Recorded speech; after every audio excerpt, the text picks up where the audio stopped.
Hoje estamos aqui recebendo no PodJus da OAB Uberlândia sobre um assunto muito importante, que é o BCP-LOAS e a forma de aferição da deficiência e dos requisitos para a concessão desse benefício assistencial, que é muito utilizado pela grande gama da população brasileira, que precisa muito, né?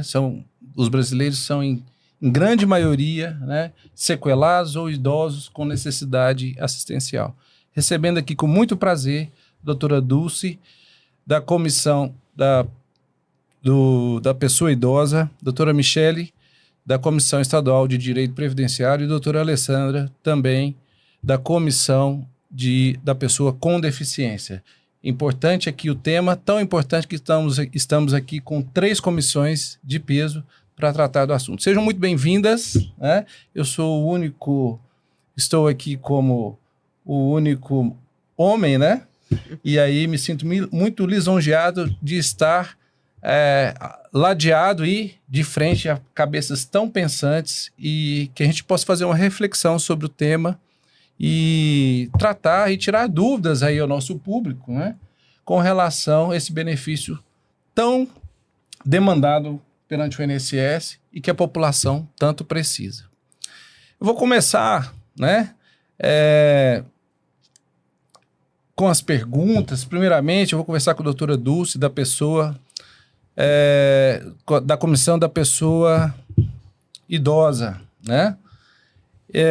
Qual a importância, né, para a população hoje, doutora Dulce, em situação de vulnerabilidade, desse benefício, né, que ao longo de tanto tempo vem sendo requisitado pela população? Qual que é a importância desse benefício BCP-LOAS para a população?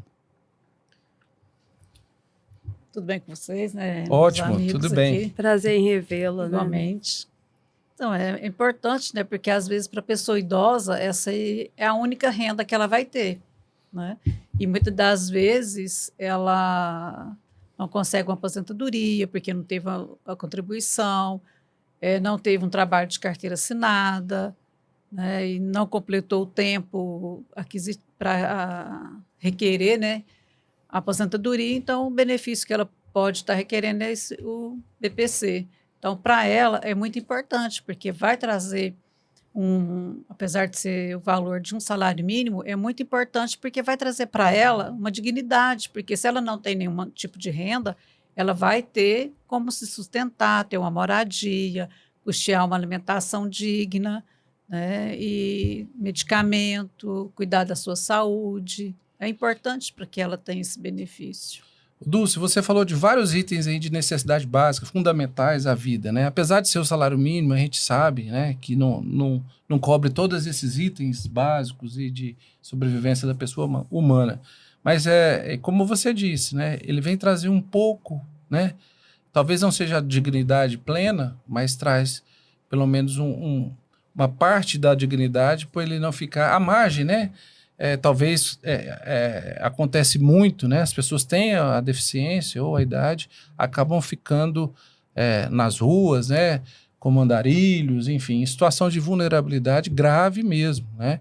Então, realmente é um benefício que resgata de alguma forma, né? Talvez não seja plena, essa dignidade da pessoa humana. E o que você acha? E qual que é como se diz, a dificuldade que existe para requerer esse benefício? É um benefício bem acessível? É fácil, não é? Não, eu não vejo facilidade, porque a maioria das pessoas que vai requerer esse benefício, principalmente em relação às pessoas idosas, ele não tem acesso, às vezes, a um dispositivo de um celular que possa fazer... Hoje é tudo no digital, isso, tudo no meu, né, INSS. Possa ter um acesso ali, que ele consiga, né, juntar os documentos, escanear os documentos, porque às vezes você fala assim, tem que escanear o documento, você usar esse linguajar para o idoso, ele não vai saber o que é isso, né? Então, às vezes, ele não tem, na maioria, né, das vezes, ele não tem acesso a esse tipo de de informação, de conhecimento. É um obstáculo, né? É um obstáculo. A próprio canal de acesso é um obstáculo. Já começa por aí, porque o INSS hoje está totalmente informatizado. Então, todo o acesso que a gente tem é totalmente eletrônico. Ele não tem esse acesso, também não tem esse conhecimento. E outro fator também é a dificuldade também, às vezes, de obter documentação que ele precisa para poder ter realmente ser concedido o benefício. Até documentação médica, né? A gente sabe que eles dependem Sim. do SUS, Sistema Único de Saúde, e que eles não conseguem um exame, um laudo, não conseguem nem se tratar, né? Que dirá um documento atestando E, às vezes, a sua incapacidade, a sua deficiência. Ali. demora, Não, às vezes, até- 6 meses para ter a concessão ali, às vezes, de um exame, alguma coisa que é fundamental para que ele requeira o benefício. Até um comprovante de residência, né? Porque às vezes ele mora Até isso. em aluguel, que não tem contrato, que não tem. A maioria então... não tem, né? A gente sabe disso. Bacana. E além desse obstáculo do acesso, existem outros obstáculos que você percebe dentro da sua experiência profissional, além dessa questão do acesso burocrático. A gente sabe também que, como é digital, por vezes ele até possa conseguir lá na agência direto processar, mas a gente sabe que o atendimento não é lá bem assim. Como é que é isso? Toda dificuldade que ele pode encontrar, ele vai encontrar, porque primeiro que ele vai ter que agendar um horário, das vezes, e tem que ligar no 135, às vezes ele não tem um telefone para fazer isso. Ele não tem o que comer, como é que ele tem telefone? Né? Ele vai ter que ficar esperando ali, às vezes, 30, 40 minutos para poder ser atendido, né? E às vezes ele não tem aquela condição de ficar ali, não tem nem crédito, muitas das vezes, para poder fazer uma ligação, né? Se bem que assim, que não tem essa necessidade, mas ele tem todas as dificuldades, né, de acesso que realmente inviabiliza para ele.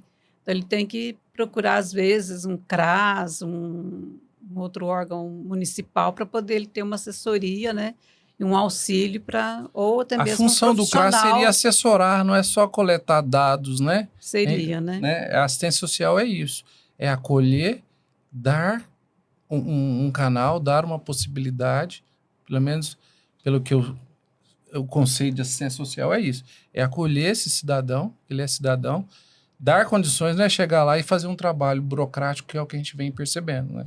Então, às vezes ele pode, às vezes, nem ter o direito, mas ele quer ouvir esse não. Então, ele, igual você falou, ele precisa desse acolhimento. Às vezes o acolhimento ali humanizado mesmo, né? Sim. De entender, opa, e tem gente que se encaixa no requisito, tem gente que não se encaixa, né? Então é por aí mesmo. Ótimo, obrigado, doutora Dulce. Eu vou continuando, a gente vai passando alguns pontos aqui com os colegas e a gente vai de modo bem cordial, bem livre aqui e discutindo. E vocês fiquem livres aí para comentar, interromper, né? Tranquilo. Doutora Alessandra Silva, da Comissão da Pessoa com Deficiência. Né? De maneira histórica, como esse BCP contribui, BCP LOAS, o benefício, para a inclusão social da pessoa com deficiência? Então, na realidade, assim como a Dulce falou da pessoa idosa, a pessoa com deficiência muitas vezes é o único benefício que ela tem. Né? As maiores dificuldades que a gente tem hoje são relacionadas à aceitação do que é e o que não é deficiência, né? Então, essas avaliações, passar pela perícia ali no INSS, a perícia muitas vezes, até então, hoje, né, nós vamos falar aqui muito sobre a avaliação biopsicossocial, que é o pré-requisito hoje, né, para que sejam avaliadas essas pessoas com deficiência, para se falar a funcionalidade, o que ela realmente pode fazer, se ela tem a deficiência ou não. Mas até então, ficava na mão de uma pessoa só, determinar se a pessoa tinha ou não tinha deficiência, se a pessoa tinha ou não tinha o direito ao BPC. Então, e era um olhar clínico, né? Muitas vezes um olhar, o que é um olhar clínico? Ele olha para a pessoa, para o corpo da pessoa, mas ele não avalia quais os impactos que essa deficiência traz para a pessoa, quais os impactos sociais, quais os impactos psíquicos, né? Porque uma pessoa, você imagina, Queiroz, uma pessoa que, são casos que a gente conhece, pessoa que enxerga eu já aconteceu uma situação parecida comigo, mas você tem um laudo de glaucoma e você vai ficar cego em menos de uma semana, no máximo um mês, você vai ficar cego total. Então, você é funcional, você é advogado, você trabalha, você dirige, você tem toda uma autonomia, você é o líder da sua família, você é o mantenedor da sua família, e de repente você se vê numa situação completamente vulnerável, né? Então, imagina como que fica o seu aspecto psicossocial. Não, porque assim, não é só uma avaliação clínica, não é só você pensar assim, não, mas ele ficou com uma baixa visão e ele tem 5% de visão. Então enxerga 5%. Ele ainda tem 5, né? Ele ainda tem 5, né? Tá muito bom, assim, né? Então, não, mas com 5 dá para trabalhar. Mas você imagina o impacto que isso às vezes causa na vida da pessoa, na família da pessoa, né? Então, hoje, além de que o que eu acho uma grande injustiça com relação ao BPC e a concessão de todos os benefícios, né? Que a gente tem outros benefícios também, né, que é o auxílio-doença, aposentadoria por invalidez e tudo mais, que passam por essas avaliações. Eu acho que um grande problema do BPC em específico, né, do LOAS, é a questão da renda per capita, que a renda per capita ela é absurdamente intangível. Você não consegue. Como é que você vai ter 25... É o critério objetivo, um quarto de um salário mínimo per capita dentro da pessoa. Então, se uma pessoa recebe um salário mínimo dentro da família, aquela pessoa, por exemplo, hoje nós vemos mães de crianças autistas que não conseguem o benefício e elas não precisam cuidar daquele e elas, ente, às né? vezes elas querem ter um emprego para acrescentar aquela renda. Elas querem ter um emprego para acrescentar aquela renda, elas precisam daquela renda, daquele auxílio do governo, mas elas não podem trabalhar. Porque se elas trabalharem, se elas tiverem um registro, se elas tiverem um plano de saúde, se elas arrumar um emprego com carteira assinada, registrado, tudo bonitinho, ela perde o direito do benefício. Então, olha que situação. E aí não é olhar, não é visto o que é aquela família, aquela necessidade daquela família. E é só o critério objetivo, né? E aí você exclui aquela criança do recebimento do BPC se a mãe ou o pai trabalha. Se for uma família de 3 pessoas e o pai trabalha, aquela criança, uma criança autista, nível de suporte 3, não verbal, sem controle de esfíncteres, e a mãe, eles não conseguem um auxílio do governo. E aí você vê, porque está olhando a renda per capita, entende? E aí, por exemplo, aí a gente vê outras questões, por exemplo, aí a gente vê as questões com relação às concessões de benefícios. A questão das pessoas que eu chamo de limítrofes, nem sei se essa palavra é correta, até a Michele está aqui, pode até me corrigir também, porque eu falo assim, são pessoas que, por exemplo, têm surdez, eu tenho casos que eu já entrei na justiça, a pessoa tem surdez de um ouvido.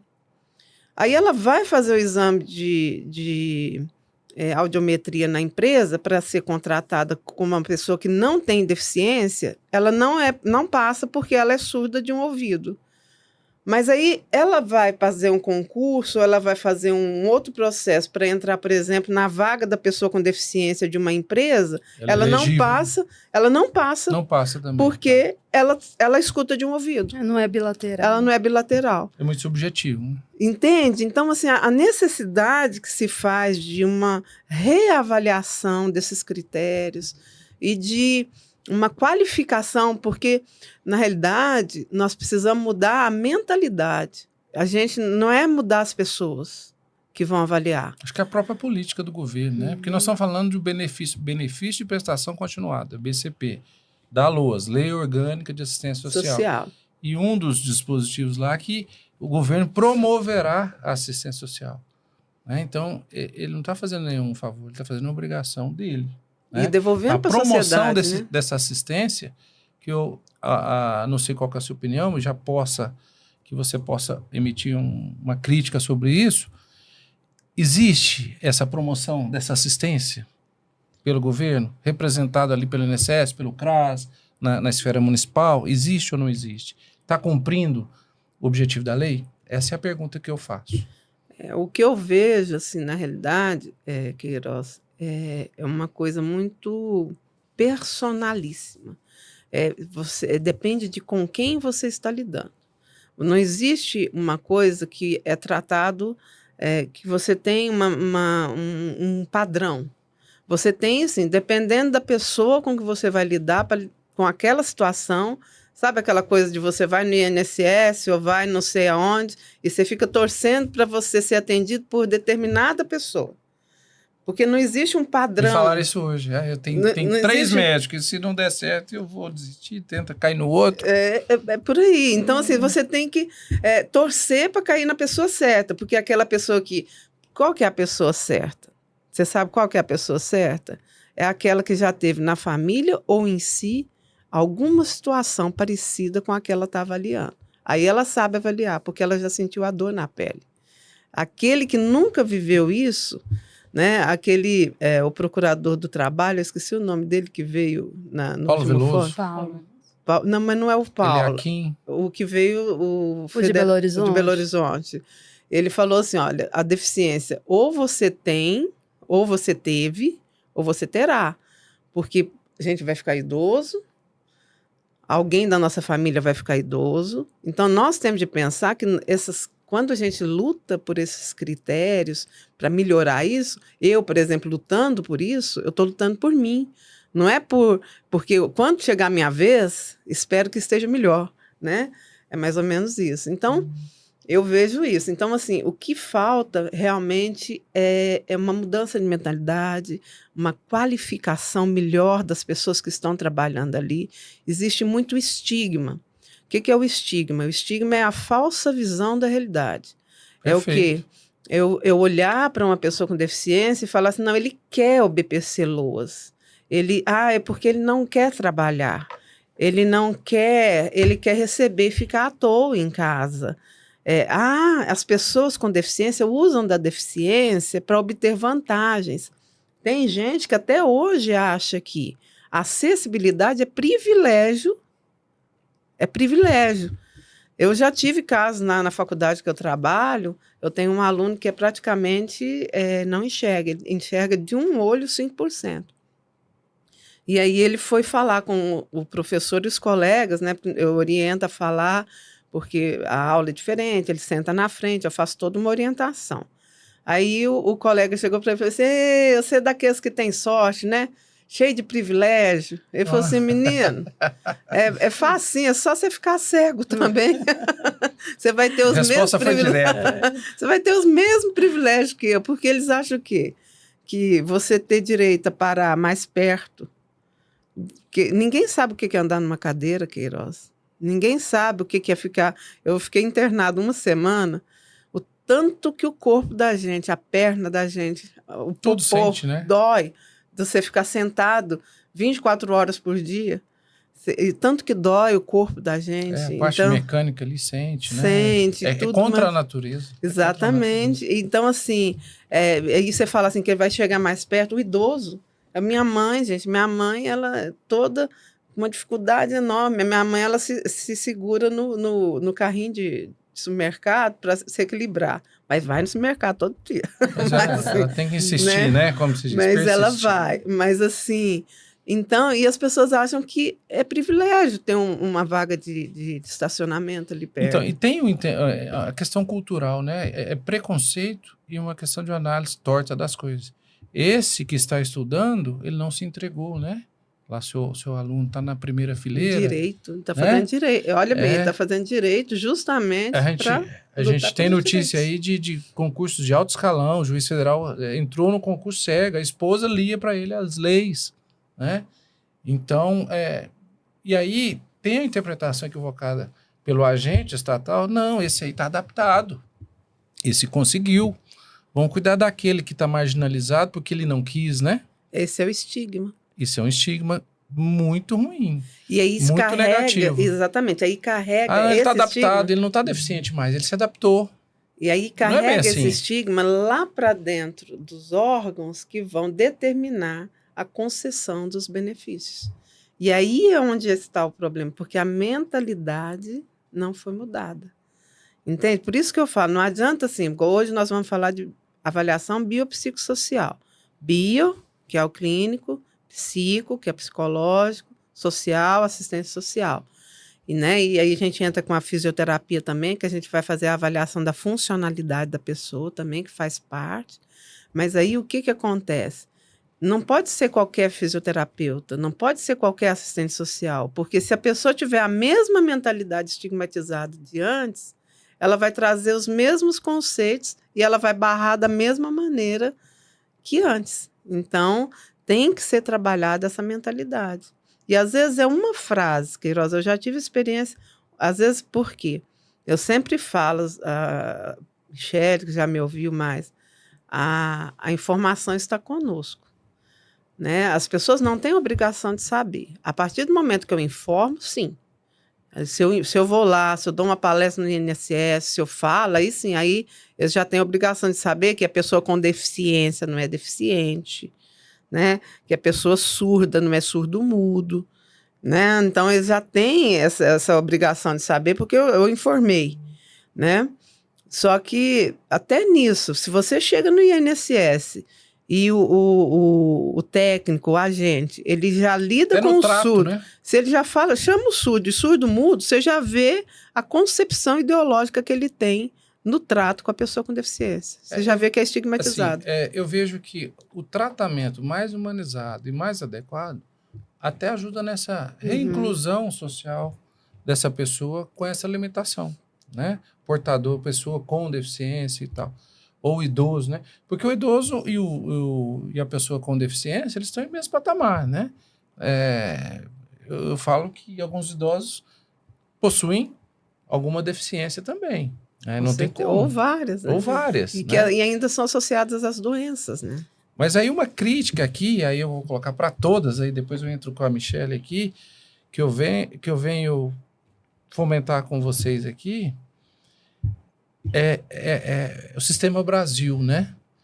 Então, você concluiu que a assistência que deveria ser dada de forma legal, eficaz e tal, ela não é dada, porque existe um preconceito, existe uma discriminação, mas, por outro lado, existem pessoas burlando o sistema, porque existe uma avaliação, muitas vezes documental, por sistema, e as pessoas olham um CAD único, vão lá e fraudam, né? Simulam algumas situações, e você vê algumas situações que a pessoa está recebendo benefício de forma indevida.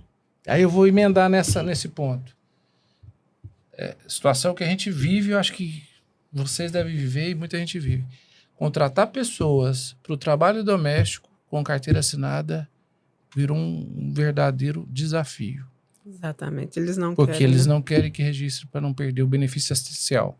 Seja o Bolsa Escola, Bolsa Família, as nomenclaturas mudaram um pouquinho, ou o próprio benefício assistencial da mãe, né? Então, assim, cada vez mais aquele que mais precisa, talvez tá burlando. Não, talvez quem precisa não burla, mas quem menos precisa burla.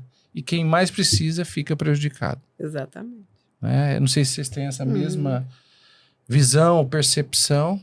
Uma constatação mesmo. Né? Constatação, gostei. Eu gostaria até de fazer uma análise interessante. Eu e a Alessandra, nós já tivemos um caso comum que o estatal não está preparado para as pessoas com deficiência. Não temos intérpretes. Né? Não temos. Nós fizemos uma audiência trabalhista que somente na segunda que foi feito um intérprete virtual. E assim mesmo de outra cidade, o surdo não entendia nada. Não é comum. Sabe por que não é comum? Porque não há inclusão. Pois é, só que o que acontece, eu aprendi com a Alessandra. O intérprete, ele tem que ter consonância, harmonia com a pessoa, porque ele pode falar uma coisa, o intérprete entender outra e não fazer. Então, o nosso estatal realmente não está preparado. No INSS tem? Não tem. Então, as barreiras, além da tecnológica, né, temos as barreiras também por falta de acessibilidade. Onde mais deveria ter, não tem, né? Não tem. Né? Então, assim, é uma crítica que a gente faz, porque essas pessoas precisam de acolhimento e precisam de um acolhimento adequado. Eu vou contar um caso para vocês de uma surda. Eu ia atender ela e não sei por que cargas d'água, o médico chamou ela uns 3 minutos antes. Eu tinha o agendamento tal hora. E ela era a primeira, chamou ela. Quando ela chegou e ele viu que ela era surda, ele virou e falou assim, surdo? Não, pode sair. Sai, que eu não atendo surdo. Você tem intérprete? Não, pode sair. E aí ela pegou e saiu chorando. E aí, a hora que eu cheguei, ela já estava chorando lá na Isso porta. onde mesmo? Lá no INSS. Deveria colher, tá vendo? Então, é a crítica que eu estou fazendo. Lá no INSS, aí escuto.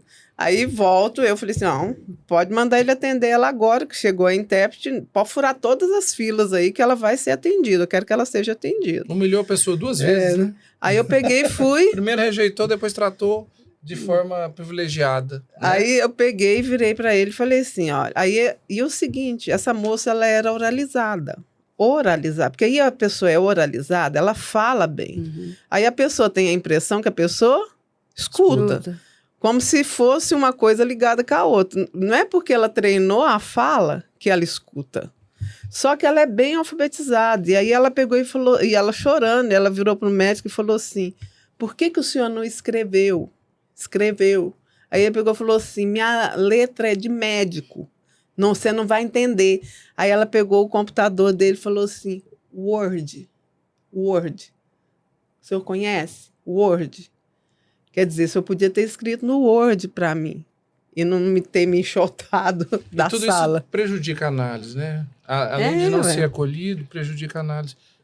O agente público ali, seja o médico, seja o analista, o técnico. E a pessoa fica muito abalada, ele né? Fica assim, esse aqui a pessoa não tem jeito, fica muito é abalada. assim mesmo. Vamos deixar, é mais um. Não podemos tratar como mais um. Vamos humanizar, pessoalizar, se colocar, fazer uma empatia, se colocar no lugar da pessoa, né? Queiroz, mas muitas vezes o INSS, ele faz assim, ele faz a avaliação médica. Aí o médico, ele determina se a pessoa tem a deficiência ou não. E se não tiver, nem passa pela assistência social. Perfeito. Né? E quem sabe não deveria ser o inverso, passar primeiro pela social, para que ela pudesse levar ao médico a condição para que ele possa humanizar nesse atendimento, nessa perícia, né? Porque será que em 5 minutos, no máximo, vai avaliar? Olhando, né? Olhando, né?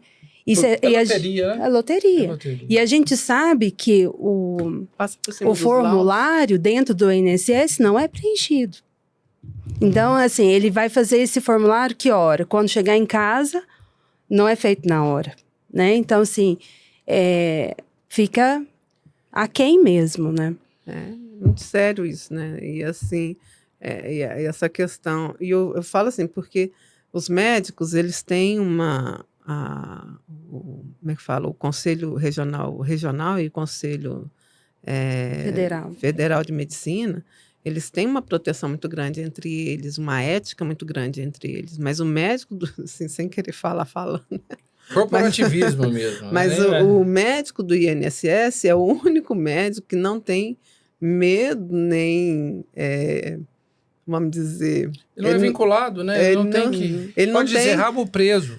Isso não é feio falar ele não tem o menor... Por exemplo, eu que trabalho com pessoas com deficiência, quando chega um laudo de um aluno lá na faculdade, eu não questiono o laudo. Ah, mas ela comprou esse laudo. Não quero nem saber, veio o laudo, é do médico, eu não vou questionar o laudo médico. Mas o do INSS, você chega lá com uma pasta de laudos desse tamanho, ressonância, tomografia, não sei o quê... E ele fala, não tem deficiência. Né? E não é só lá não, tá? Eu atendi hoje, uma pessoa, um servidor público, que ele está fazendo o exame, a perícia para ser caracterizada a deficiência, para ele aposentar mais cedo. E ele falou, eu me senti um bandido. Como se não tivesse a deficiência. E querendo uma vantagem. E querendo uma vantagem. De um direito que é meu, que está instituído em lei, e está na regra, e eu me senti questionado em todos os sentidos. E aí você pega a entrevista, pergunta sobre questão de sexualidade, intimidade, de vida social, de recreação. Tudo bem, eu acho que tem que entrar. Aí é biopsicossocial, né? Tudo bem. Mas ele revelou que faz uma recreação lá, e eu acho que foi por causa disso que ele falou, não, esse cara faz até essa recreação aí, ele tá bom, ele não é deficiente, não. Eu acho, né, meus cacuetes aqui, eu acho que ele poderia até dizer, porque acho que ele tem que partir do princípio da boa-fé e falar toda a verdade, mas ele poderia ter falado, ó, eu faço essa atividade, ela é física, mas eu tenho dificuldade. E ele não revelou isso. E ele tem dificuldade de fazer essa atividade física. Ele cai, mas ele tenta fazer, ele está se superando. Isso não quer dizer que ele deixou de ser deficiente. Esse é o ponto. Gente, né? olha, a Paralimpíadas é a maior prova de que pessoas com deficiência Aí, o cara é fazem campeão olímpico. atividades Não, você não físicas, tem o benefício, não. Né? Né?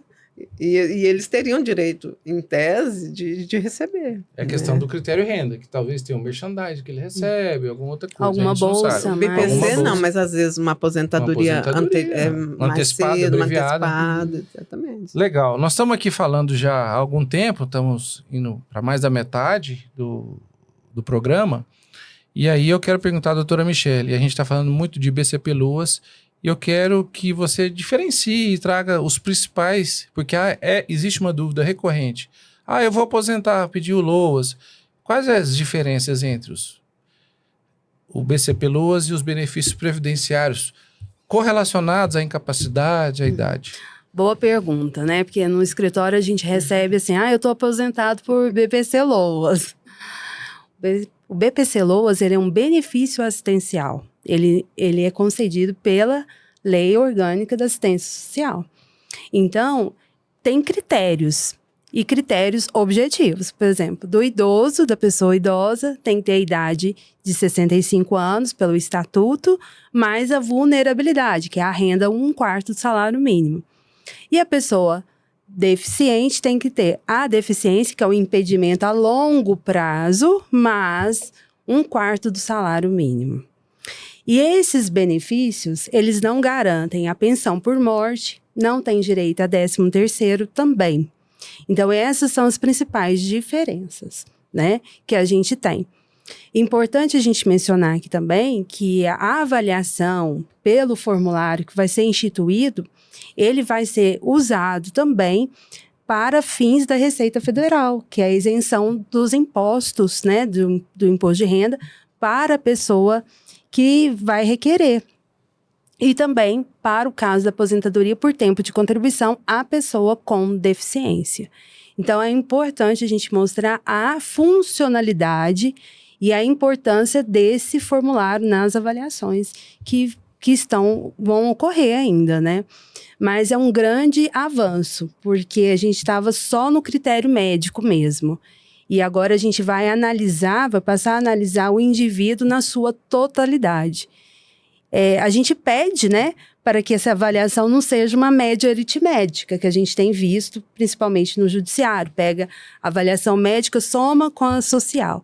Porque o que tem que fazer é uma avaliação global desse indivíduo, dessas barreiras que tanto o idoso ou com a deficiência possui ao longo da convivência, das suas necessidades. Legal, bacana, é isso mesmo. Importante diferenciar e dar informação à comunidade, à população, ao ouvinte, né, de que existe diferença. Um é assistencial, o outro é contributivo, né? Isso é muito legal. E qual que é, Dulce, quando é negado o benefício? A gente sabe que o benefício não é só uma renda, ele tem as consequências dessa renda, né? Como que é essa família do idoso? Quando ele é negado, é interrompido, é cessado?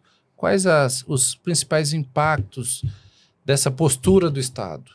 Olha, eu vejo assim que o principal impacto é o psicológico, né? Que a pessoa ali, ela, às vezes aquela renda ali é a única renda que ela tem para se manter e muitas das vezes para manter o restante da família. Que às vezes tem um neto, tem às vezes algum filho deficiente, tem irmão que às vezes mora, que também é outra pessoa idosa, que não conseguiu benefício. Eu já peguei famílias que têm 4 deficientes ou 4 idosos, todo mundo em situação precária. Pois é, muito- é difícil, difícil, né? Porque adoece todo mundo, mais uma adoece vez. todo mundo, não Piora é só tudo. aquele que perdeu, é a família toda, né? Que está ali, que se viu ali a sua único meio de sobreviver sendo extinto. Então, para ele, aquilo ali é um abalo muito grande, para ele, assim, eu digo, ele e a família, muito grande, porque ele está perdendo todo o que poderia lhe dar a dignidade. Perfeito. Importante essa fala da Dulce, porque é um benefício que pode ser revisto a qualquer Em momento. qualquer momento. Né? E uma das coisas que eles não fazem é a atualização do CAD único. E aí o benefício é suspenso, não fazem prova de vida e até a liberação demora. Demora.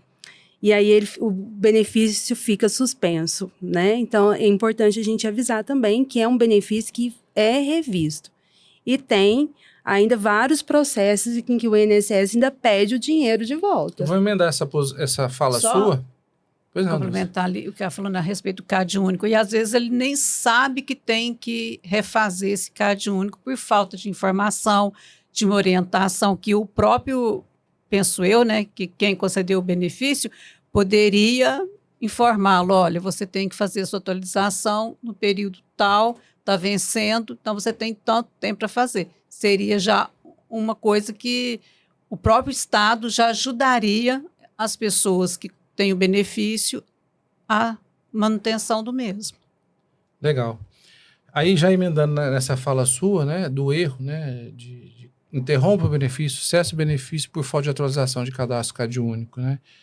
Quais os principais erros da postura do Estado enquanto, aí o INSS enquanto Estado, ou até do CRAS, né? Mas a gente pode resumir ali da postura administrativa do INSS, que acontece na análise, concessão ou cessação do BCP-LOAS, e como o judiciário enfrenta esses erros? A primeira é a perícia médica, onde era determinado a deficiência por ali mesmo e não concluía com a social. Então, é o primeiro erro. O segundo é o critério da renda. Né? Então, não é feita uma entrevista tão estruturada, eles já pegam aquele valor que já vem no próprio sistema e já delimita ali. E o judiciário, ainda, alguns casos, flexibiliza a renda, mas são poucos os casos que a gente tem visto. E mais, ainda coloco assim, essa pessoa, eu já vi várias sentenças, essa pessoa tem ajuda de terceiros. Agora eu pergunto, é tão difícil a gente pedir ajuda para o terceiro, não é? E esse terceiro, ele não vai querer ajudar aquela pessoa a vida inteira. Né? Então, assim, acaba tirando a responsabilidade do Estado em promover para o terceiro, como se o terceiro realmente tivesse a obrigação a vida toda. Mesmo que seja um filho, esse filho também já tem uma renda comprometida e é oneroso para manter uma dignidade. Então, são os principais erros e desafios que a gente vê. Ele se sente incomodando e realmente acaba incomodando. É claro que muitas que ajudam, né? Quem ajuda é porque ajuda. Não quer nada em troca. Mas acaba tem que renunciar algum tempo, alguma coisa para ajudar. Não, e assim, todo dia, todo mês, você vai ter que pedir essa ajuda, sendo que é muito humilhante. É muito humilhante. Quando a gente está falando de dignidade, né, então é muito humilhante. A pessoa passa por coisas assim, que eu falo que por mim, eu não saberia nem como lidar. Assim, a gente não sabe nem o que é, né, Michele? A nossa situação de vida é tão diferente que a gente não sabe o que é ter de chegar alguém para pedir uma ajuda para alimentar, para comprar um remédio. E ainda assim, ainda é taxado de malandro. Tá fazendo vaquinha para comprar remédio, tá fazendo vaquinha A igreja pra comprar... ajuda. Então, a gente vê isso em sentenças, não é comigo, né? não, é o outro. Né? A igreja dá uma cesta básica. Pode ser o outro ou pode ser você, né? Aquele necessitado da vez. Um dia, a conta pode chegar. Né? Não sei. A gente não pode contar os casos, né? Eu tenho situações, assim, de pessoas que tinham empregos que ganhavam, assim, na faixa de 10 mil reais, né? Por mês. E que perderam o emprego e hoje vive da pensão do marido, e que é um salário mínimo. Não é fácil não, gente. É. Vamos falar da avaliação biopsicossocial. Tem uma inovação legislativa a partir de março desse ano. Maravilha. E aí eu volto na Michele, né? E o que muda exatamente nessa avaliação biopsicossocial para a concessão desse benefício? Ela vai ser de que forma?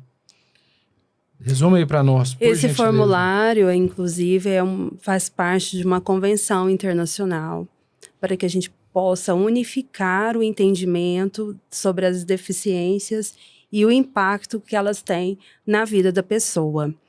Então, é feita uma divisão de domínios, né? Então, tem o domínio motor, o cognitivo, em que é avaliado e dado pontos. Então, a pontuação vai variando.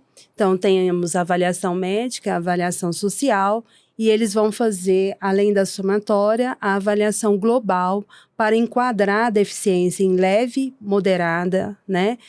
Para a concessão, ou grave, para a concessão tanto desses benefícios quanto também para isenções do imposto de renda. Perfeito. Dulce, essa avaliação biopsicossocial, ela contribui também para, de forma a atender a pessoa idosa ou não? Qual que é a sua visão sobre isso? Porque a gente estava falando, a perícia avalia, depois ou o CRAS ou a assistência social avalia. Então, Olha, é uma análise unificada, vamos dizer assim, né? eu estava até lendo um artigo que achei até interessante, que 42% dos benefícios, benefício não, né, do BPC, que é requerido por pessoa idosa, 42% possui algum tipo de deficiência. Aquilo que eu estava falando, Né? idoso também tem alguma sequela, alguma deficiência, né? deficiência. E então eu creio que deve vir a contribuir, né, para aumentar ou pelo menos, né, ajudar mais que seja atendido esse público aí com a concessão do BPC. Eu acredito que vai muito... E também com relação à pessoa com deficiência. Qual que é o impacto dessa análise biopsicossocial? Que eu acho que é o que você vai falar. Não, já estou emendando. Ela é absoluta, né? Ela é necessária, né? Nós que como é que fala? Somos ativistas, né, da causa, né? Gostei do ativista. Eu não gosto da palavra militante, eu gosto da palavra ativista. Nós trabalhamos em prol dessa causa, nós sonhamos com essa avaliação biopsicossocial já há vários anos, né? É um sonho. Tem a doutora Laila, a procuradora, a doutora Patrícia, lá em Belo Horizonte, que são realmente duas leoas que têm lutado aí por essa avaliação. A doutora Laila é fisioterapeuta, né? Então, o que acontece? Essa avaliação, Queiroz, ela vai ser muito importante não somente para a concessão dos benefícios, antecipação de aposentadoria, mas nós temos também, por exemplo, benefícios hoje... fiscais, que é a os isenção de imposto de renda, fiscais, mas também o cumprimento da lei de cotas. Perfeito. As leis de cotas, que, por exemplo, hoje, para uma empresa, qual pessoa que vai enquadrar na cota da pessoa com deficiência para que ela seja contada na cota da empresa? A empresa tem que contratar uma porcentagem de pessoas com deficiência. Ela já tem um pré-cadastro, uma pré-habilitação como deficiente para esse efeito de cotas. Ela já tem isso aqui, isso aí já vai servir para um concurso. Então, por exemplo, aquele caso que eu falei, que às vezes é uma pessoa que tem surdez de um ouvido, surdez unilateral ou visão monocular. Então, são pessoas que às vezes ficam ali no limítrofe e às vezes com esse formulário elas vão ter um laudo que vai respaldá-las para que elas não sejam barradas no emprego, para elas usufruírem das cotas. E também, por exemplo, a gente tem as isenções fiscais na compra de carros, que às vezes a gente pensa só no imposto de renda e tudo mais, mas para comprar um carro, porque as pessoas pensam que não é importante, né? Mas, por exemplo, eu tenho vários casos, por exemplo, a importância de comprar um carro, uma mãe comprar um carro para um filho com deficiência. Por quê?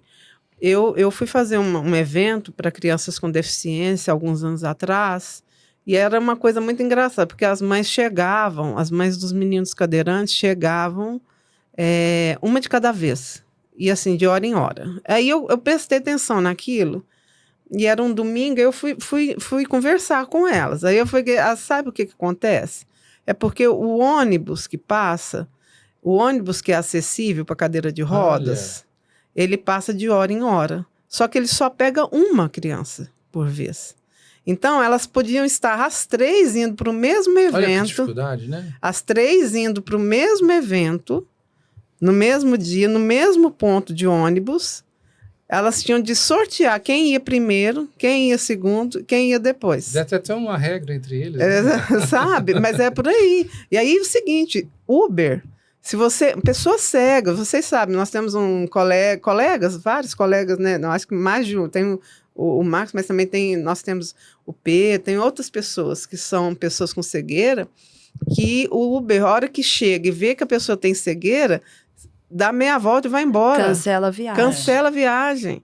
Autistas. Vê o cara com varinha, bengalinha ali. Vê com cordão. Vê com cordão de autista, a mãe com o filho autista, o Uber, a hora que ele chega, bate o olho, ele casca fora. E aí é uma pessoa que vai perder a perícia. Olha a consequência. Né? Vai perder uma perícia. Um grande detalhe, uma grande barreira, de alguém, uma né? grande barreira vai perder uma perícia. Porque ele não tem o ônibus, ele não tem o Uber e ele não tem o automóvel próprio. Então, você vê o tanto que é necessário você poder ter um laudo, um formulário deste, garantindo esse direito, unificado. Padronizado, que aí essa família vai poder comprar um carro de valor mais acessível e para poder, a família, aí eu vou falar assim, nossa, olha o privilégio, comprar um carro, né? Só porque ele é autista, nível de suporte 3, bate na mãe mas todo dia, morde, a quantidade de terapias que as mães têm que levar. Exato. E vários locais diferentes também. Né? Então, também, assim... Vai poder também ajudar também, penso eu, que até mesmo as questões das políticas públicas em si. A questão não só do transporte público, mas também da acessibilidade. É um dado importante que está unificado. Porque aí a gente vê muitas divergências. Eu já vi isenção do imposto o IPVA não dá, mas o IPI, na hora de comprar o carro, dá. Falou, você é deficiente lá no estado e aqui na União, né? Você não é deficiente só num lugar, né? Você é deficiente para a cota do serviço público, mas não é deficiente para aposentadoria especial da pessoa com deficiência. Então, assim, eu acho que é um grande avanço. Mas vamos falar de futuro. Com esse avanço da avaliação desse cadastro unificado. Vamos primeiro pela Alessandra e vamos falar um pouquinho mais disso. Quais as expectativas de futuro? A gente já está falando um pouquinho disso. E o Brasil precisa mudar mesmo? Como é que é? Nós precisamos... Como nós precisamos mudar sempre, o Brasil precisa mudar sempre. Mas, assim, eu vejo uma perspectiva agora, Queiroz, muito judicial ainda. Eu acho que nós vamos ter para nós, advogados, nós vamos ter o formulário, mas eu acho que na esfera administrativa, eu acho que nós ainda vamos ter embates. Eu acredito que nós vamos, isso vai ser muito mais funcional na hora que nós formos para a esfera judicial. Né? E a gente vai começar. E lógico que aí entra nossa responsabilidade enquanto OAB, que eu acho que a OAB ela é didática, acima de tudo, ela é didática para a sociedade. Essa nossa obrigação de repente mesmo, estar indo lá no INSS, dar uma palestra, sabe, falar sobre esses assuntos, explicar. Eu tenho falado esses dias, até eu falei com algumas pessoas, essa necessidade, porque a informação está conosco. E muitas pessoas, às vezes, não sabem. Então, de explicar. Mas eu acredito que nós ainda vamos ter algumas barreiras, mas eu acredito que o formulário vai nos ajudar na documentação judicial, que vai, eu acho que judicialmente para nós vai ser muito mais fácil a concessão desses benefícios. Mas na esfera administrativa, não sei se a Michelle concorda comigo, eu acho que ainda que não vai seja ser mais uma barreira burocrática, só um formulário, que seja um instrumento de inclusão social. Exatamente. Né? Nós vamos partindo para o fim e as considerações finais que a gente precisa deixar aqui. Dulce, o que você vê de futuro? Michele, já começamos com a Alessandra. Só um fecho para a gente poder deixar essa informação para a comunidade que nos ouve. Eu espero que realmente, né, venha voltar um olhar para essas pessoas que realmente têm essa necessidade da concessão desse benefício. Legal. É um pontapé. É o início, É né? o início, né? Então, nós temos que ainda treinar muitos operadores do jurídico também, nós advogados, entendermos melhor sobre o formulário e, sobretudo, também os peritos. Então, ter abertura nos quesitos, resposta aos quesitos, não basta ter o formulário pronto, acabado e a impugnação. É importante também ter as respostas aos quesitos formulados. Então, é um início. Ainda temos muito a caminhar. Eu vejo como esperança. Esperança de um Brasil melhor, de um mundo mais humanizado para o deficiente, para o idoso, né? Para a pessoa com deficiência, para a pessoa idosa. E certamente teremos mais judicializações, mas a gente precisa trabalhar com a educação, né? A gente está aqui fazendo isso, né? Para os ouvintes, e que isso seja é uma semente que nós estamos plantando aqui e que virão frutos positivos, tenho certeza, maduros e saudáveis. Agradeço a todas vocês, né? Nossa, que Pela agradecemos. participação. É sempre um prazer estar aqui podendo contar com mentes brilhantes, né? Conhecimentos assim incríveis, né? Vivências, estudos, dados muito importantes, que a gente possa realmente plantar também nos ouvintes essa ideia de um mundo melhor. Muito obrigado e parabéns a vocês. Bora.